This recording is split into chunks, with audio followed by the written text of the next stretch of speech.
Good evening, good evening. And welcome to National Action Network's Legal Night. I am Michael Hardy, the General Counsel and Executive Vice President of National Action Network. Our president and founder is the Reverend Dr. Sharpton, and the chairman of our board is the Reverend Dr. W. Franklin Richardson. As many of you may know, Legal Night is held on the last Thursday of every month. We are in our 10th year at Legal Night here at National Action Network's House of Justice, and we are so grateful to our Legal Night attorneys who give of their time and experience to Legal Night.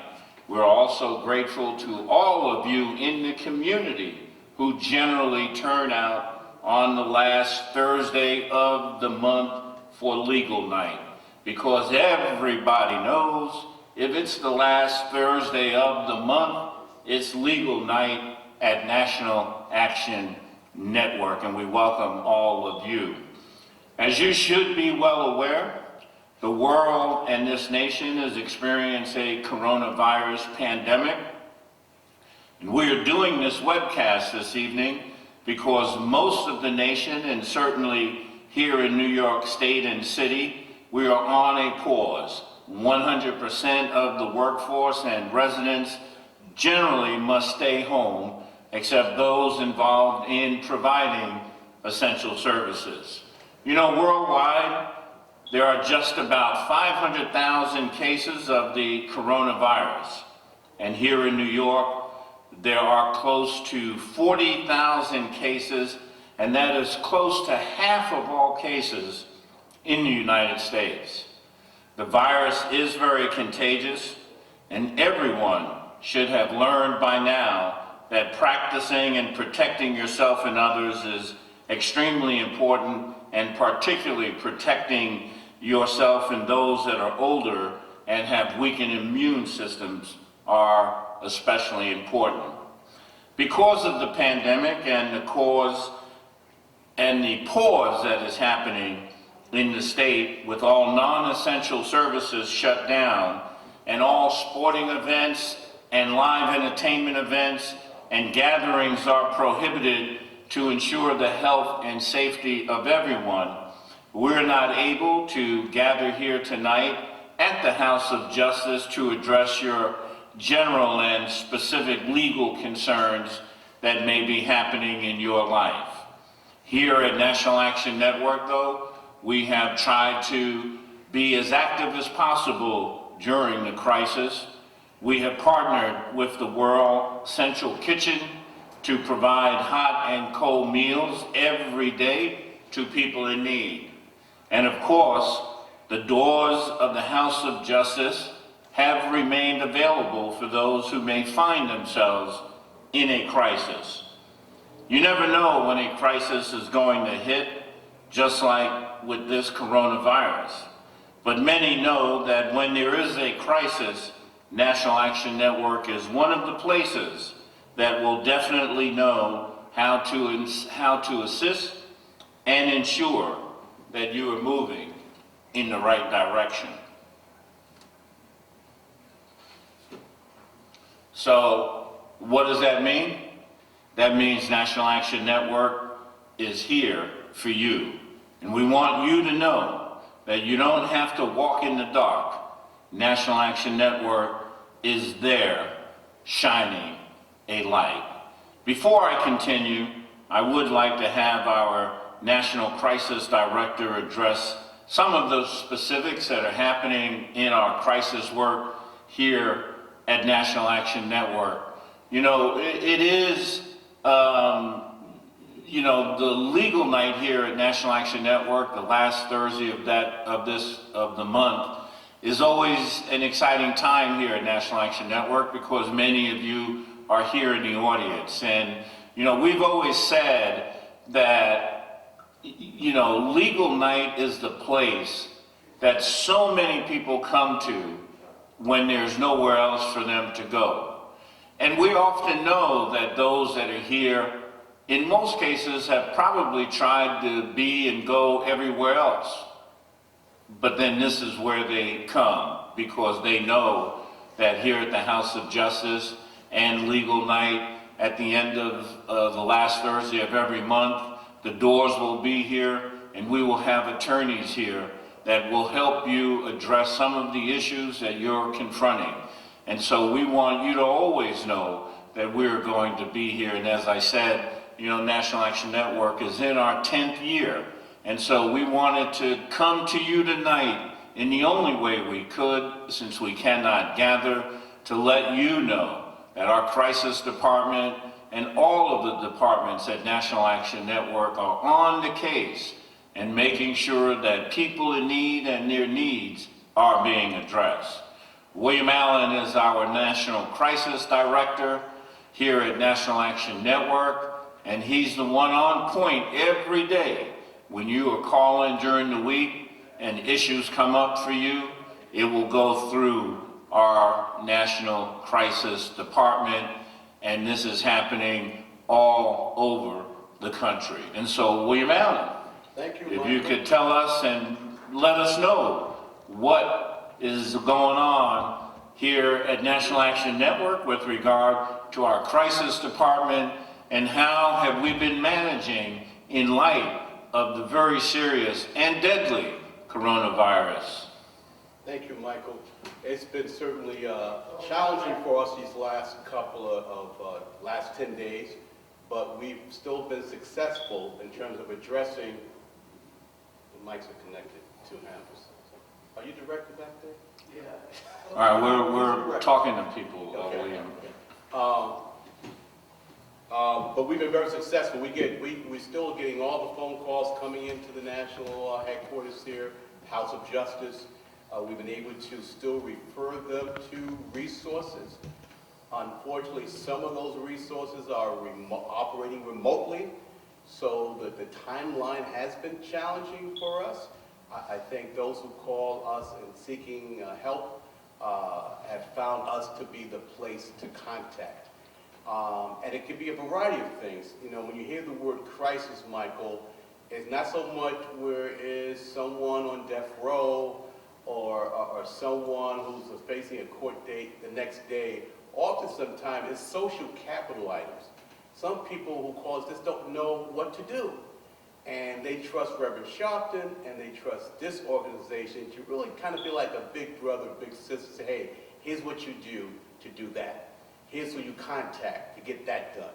And so we've been able to do that, and we've been able to do that successfully, so much so that many of our crisis victims or our crisis clients are repeat performers, or they send their relatives and their neighbors and other folks to us for guidance. So part of our approach here the last 12 months is to determine what would be the best way to manage a crisis operation. So we've actually had the ability now to tighten up our phone calls. We got now a, real-time crisis call log, where the calls are coming in and I can immediately see it on my phone or on a laptop or whoever else is connected to a Google Doc document, so we're able to respond quickly to people. We're able to do things in some stages. First, we'll kind of like triage the cases to get them some immediate help, and then to work along with them to all the other factors that they might need in terms of resolving that crisis. And what folks also know, sometimes we don't have all the answers. But I think what I'm learning, Michael, is that people just appreciate someone that's listening to them and giving them a sense that we're there for them.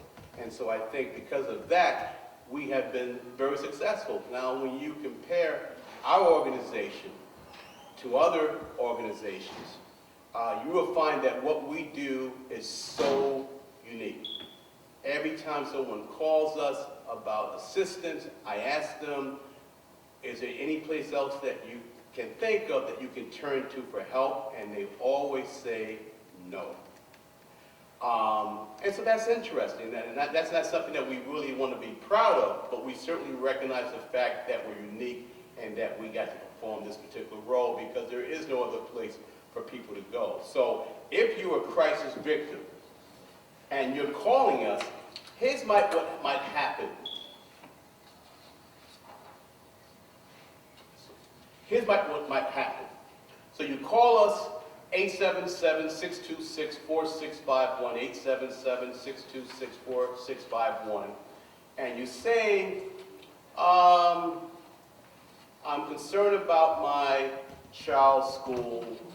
I've been attempting to get a meeting with the principal, and I have not been successful.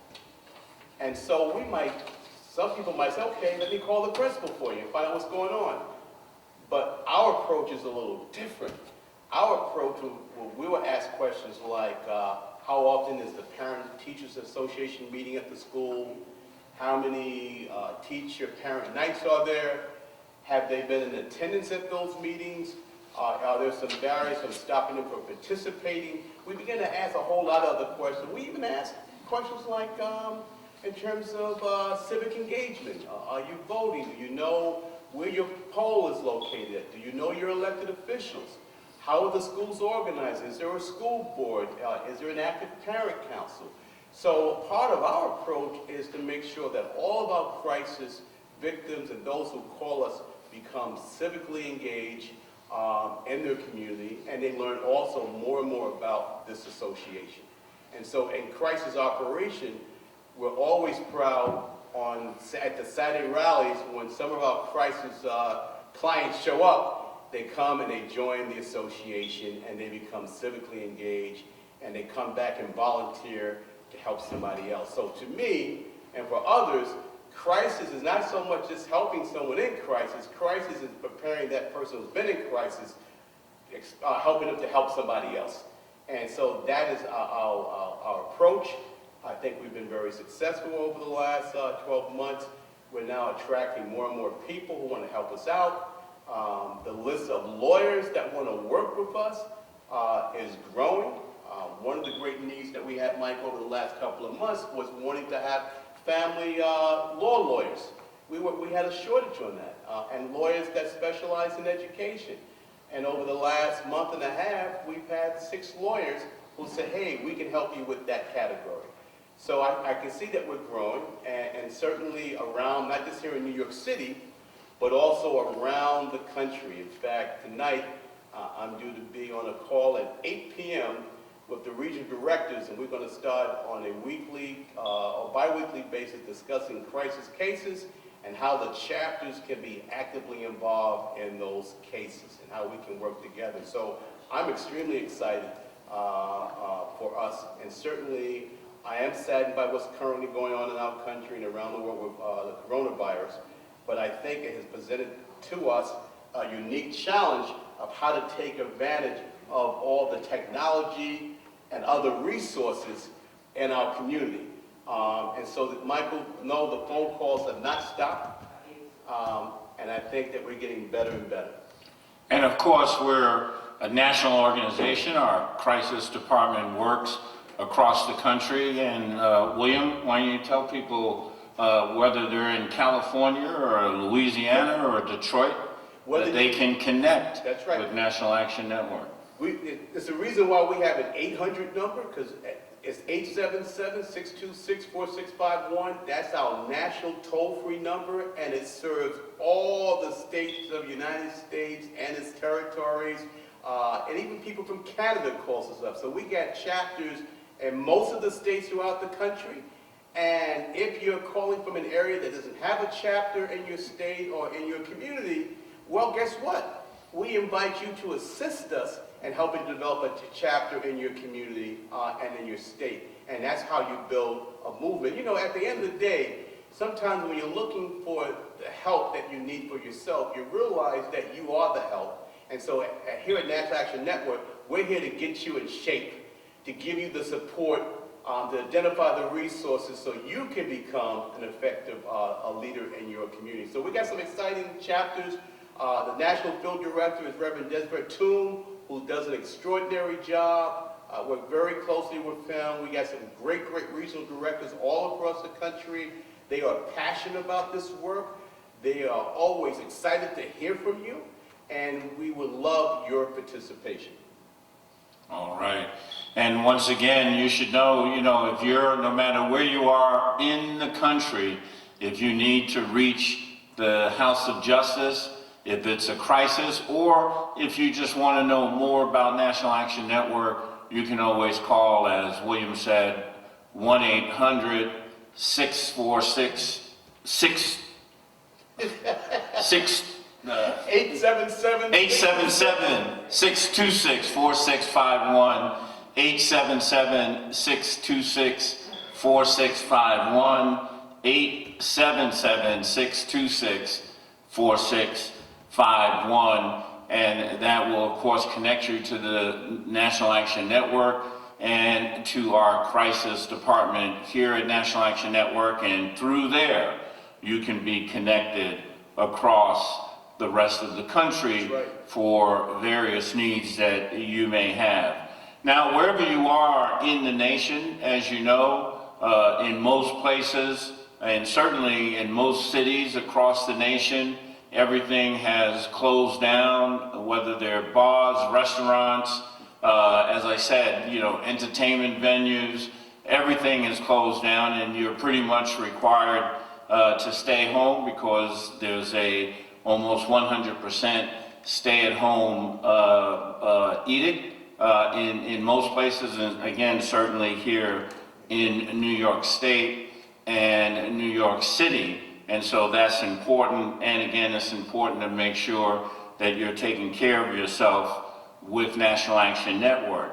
Now, but it's also important that you stay connected and that you stay informed. And again, we're really happy here at National Action Network, and we are blessed by so many leaders in National Action Network, and one of them, of course, is our president and founder of the National Action Network. And through this crisis, one of the things that has been enormously significant and helpful to our communities across the country is that you can be plugging in to Reverend Sharpton and National Action Network throughout the week through any number of different venues. And of course, for Reverend Sharpton, as many of you know, Reverend Sharpton has a nationally syndicated radio broadcast that broadcasts every day, Monday through Friday, 1 to 4 p.m. It is repeated in cities also throughout the United States at different times, and you can go to our website to get all of the listings for his nationally syndicated broadcast. That's Keeping It Real with Reverend Al Sharpton, and that's nationally syndicated. You can also get Keeping It Real on Sirius XM radio, so that whatever information and late breaking news, you can pick it up right there every day, Monday through Friday, on Keeping It Real. Of course, Saturdays and Sundays, we always invite you to tune in to Politics Nation with Al Sharpton. That's on MSNBC at 5 p.m. every Saturday and Sunday. Politics Nation with Reverend Al Sharpton. You can tune in, and you should tune in, because once again, things that may be breaking over the weekend, you'll be able to pick that up and get that information.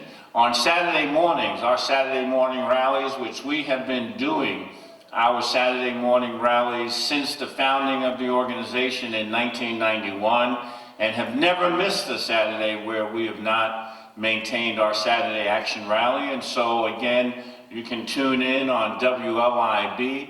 We also stream the rally, live stream on nationalactionnetwork.net. We also stream it live on facebook.net. And you can tune in to our weekly Saturday Action Rally.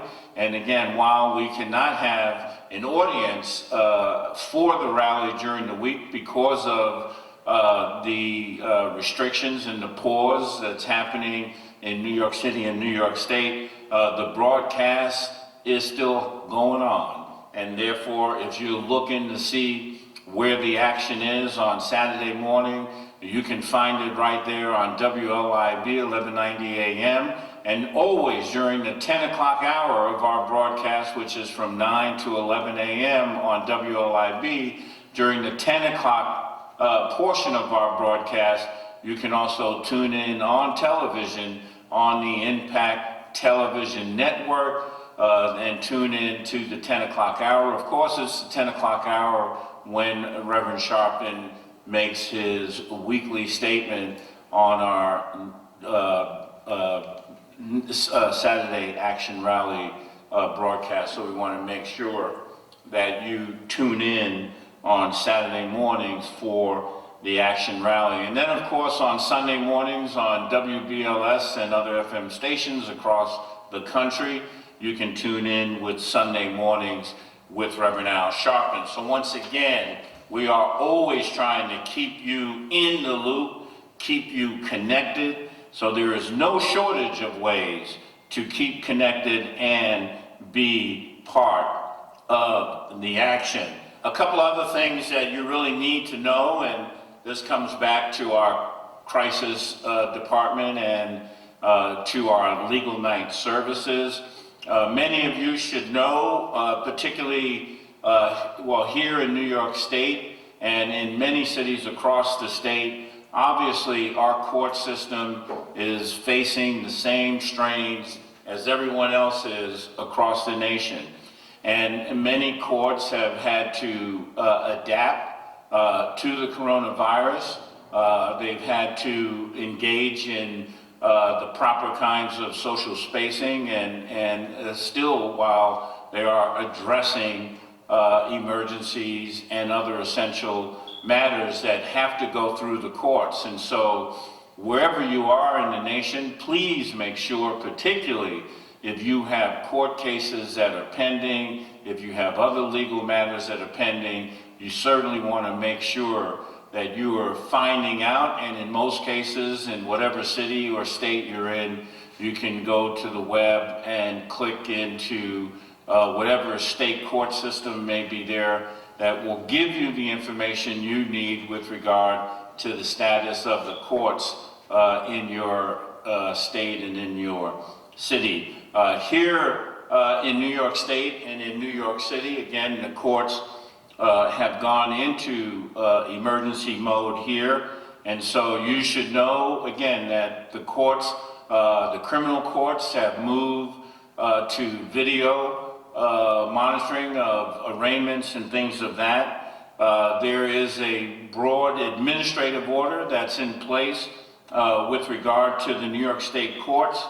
And that administrative order, as it relates to the court, basically says that pursuant to the authority vested in me in light of the emergency circumstances caused by the continuing COVID-19 outbreak in New York State and the nation, and consistent with the governor of New York's recent executive order suspending statutes of limitation in legal matters, I direct effectively and until further order that no paper shall be accepted for filing by a county clerk or a clerk in any matter of a type not included on the list of essential matters. Now, the list of essential matters, you can intuitively know that those would be emergency criminal situations. Those could be emergency family court matters.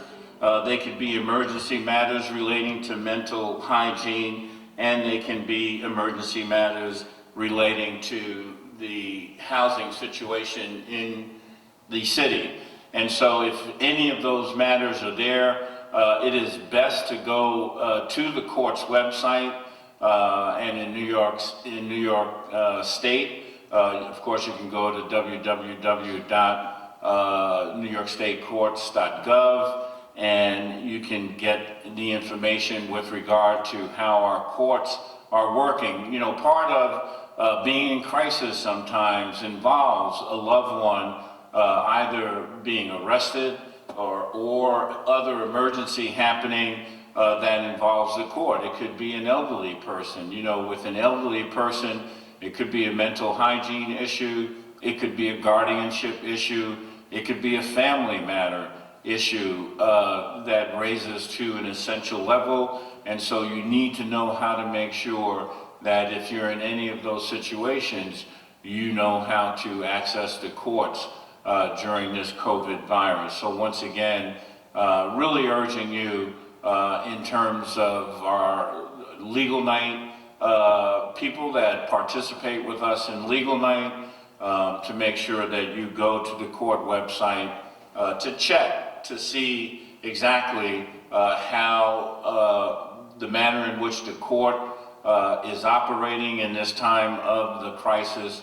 You want to make sure that you are aware of that, and all of that information is on the court's website, and so you can have immediate access to it, including getting copies of both the executive order of the governor, the orders of the chief judge of the state of New York, Janet DeFiore, and of course the administrative orders, part of which we just read right here. And William, I don't know if you have anything that you may want to add to that.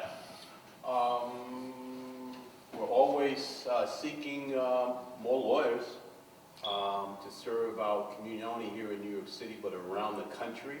So if you know of lawyers, that's a variety of all the left from A to Z, please put them in contact with us. Certainly want to also outreach to the clergy. We're looking to strengthen our relationship with you with regards to referrals. So if there's someone in your congregation that comes to you in crisis and need help, send them to us. Let us help you with that crisis. And we'd be more than happy to give you an update and report on that matter so we can help support your congregation. We've been trying it the last couple of months, and we know that it's been very, very effective with some of the ministers that's also been reaching out. It's actually been great, and we've been encouraging congregations to have a crisis point person in their congregation who can serve as a liaison to us, and we'd be more than happy to work with them to strengthen our movement and to strengthen the National Action Network and resolving crisis all across the country.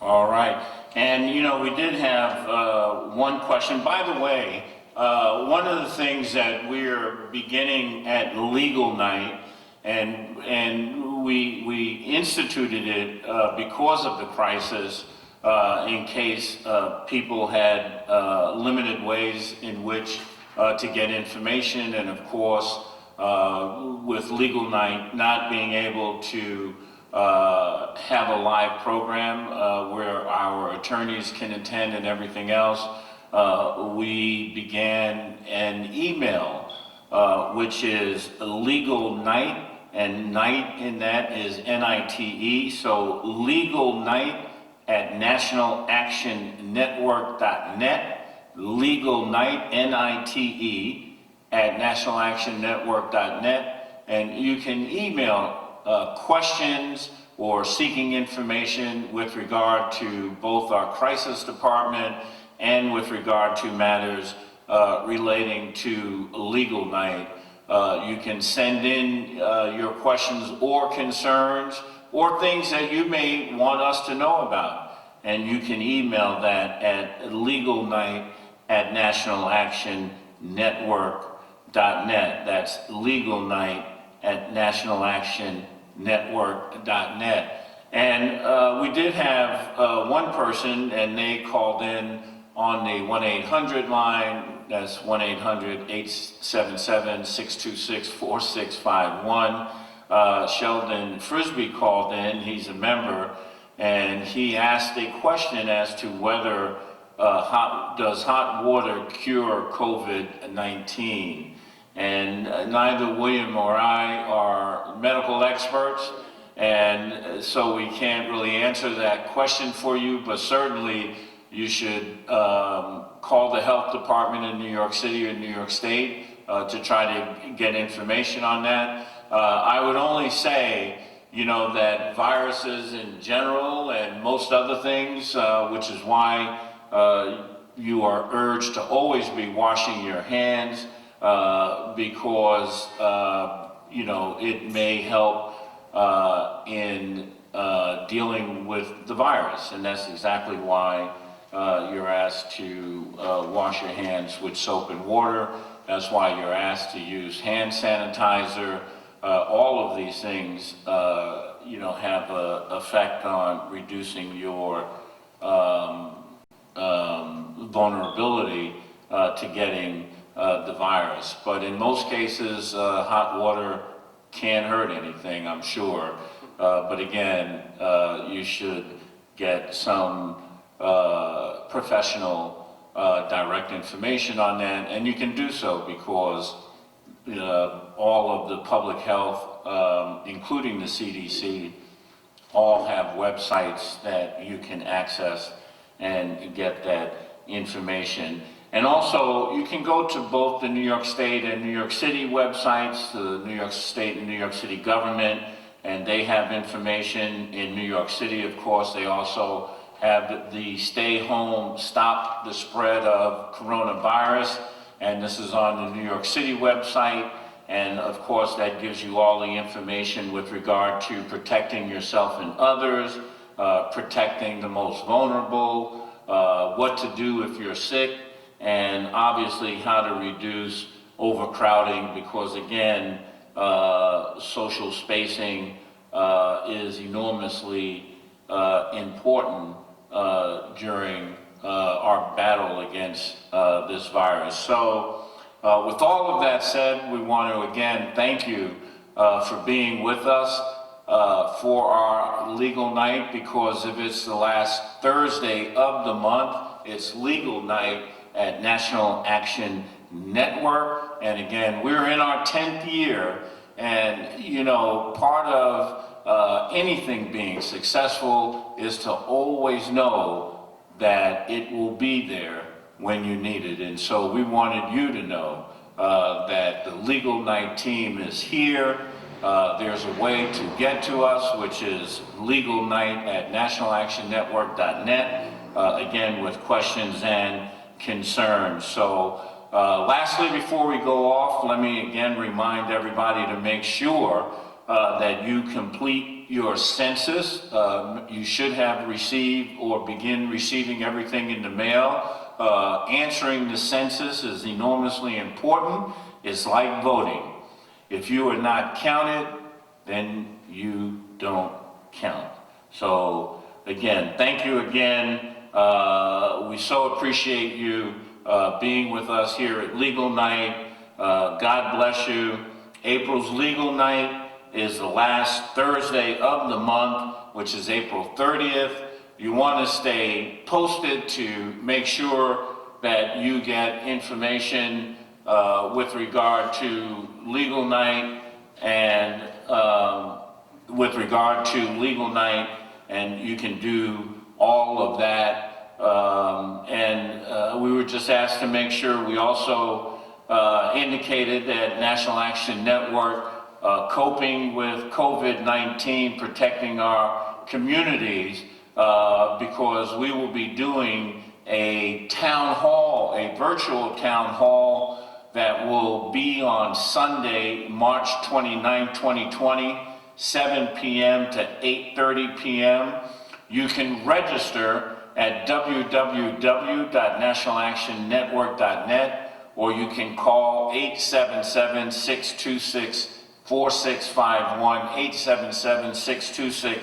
877-626-4651 to get the information with our virtual town hall that will be led by Reverend Sharpton on Sunday, March 29, 2020, from 7 p.m. to 8:30 p.m., a virtual town hall. You can register at www.nationalactionnetwork.net, and you can also, while you're online, you can go and get additional information. When you registered, you will also be given the information as to how to directly plug in. So once again, National Action Network's virtual town hall, which will be moderated by the Reverend Sharpton, is Sunday night, beginning this Sunday night, March 29th at 7 p.m.